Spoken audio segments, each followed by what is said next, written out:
शाजापुर जिले के पौलाई कलां तहसील के समीपस्थ ग्राम पौलाई खुर्द में अनोखे तरह से होली मनाई जाती है। इसे आस्था कहें या अंधविश्वास, ये तो क्षेत्र के नागरिकों की आस्था पर निर्भर करता है। लेकिन आज भी यहाँ पर वर्षों पुरानी परंपरा को आज के आधुनिक युग में भी ग्रामीणों के द्वारा निभाया जा रहा है। यहाँ धुलेंडी की रात्रि में 9 बजे होली के दहकते अंगारों से नंगे पैर होकर ग्रामीण गुजरते हैं।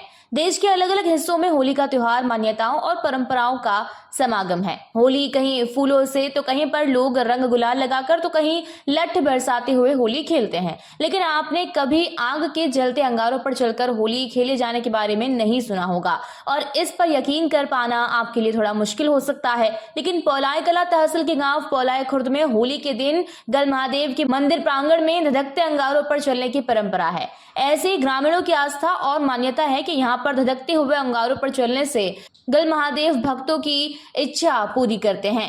इस अनोखे आयोजन में पूर्व मेला विकास प्राधिकरण के अध्यक्ष कैबिनेट मंत्री दर्जा प्राप्त माखन सिंह चौहान शामिल हुए।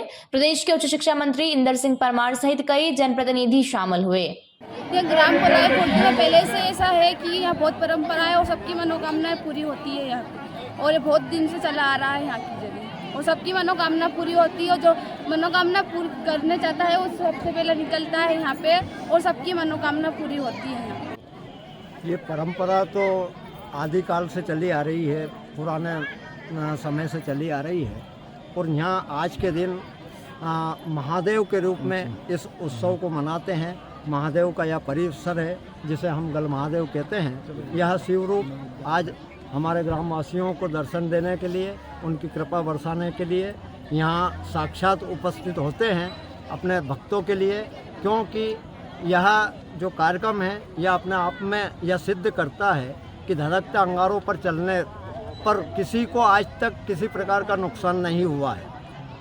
तो इसका तात्पर्य अर्थ तो यही है कि श्री गल महादेव यहाँ साक्षात रूप में विराजमान हैं। यहाँ लोग धधकते अंगारों पर चलते भी हैं, अपनी आस्था के अनुरूप यहाँ प्रतिवर्ष आते हैं, अपनी मन्नतें मांगते हैं, यहाँ मन्नतें भी पूरी होती है। ऐसा है, वास्तव में यह जो कार्यक्रम है आज का, यह एक तरह से ग्राम उत्सव का स्वरूप लेता जा रहा है।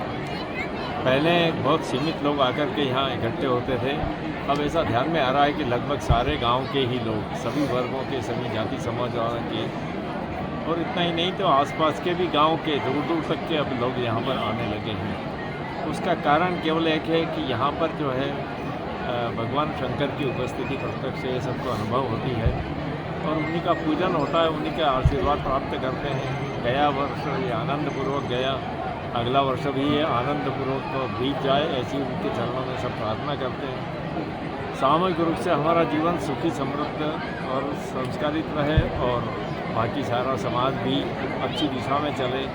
शाजापुर से दिलीप सौराष्ट्र की रिपोर्ट।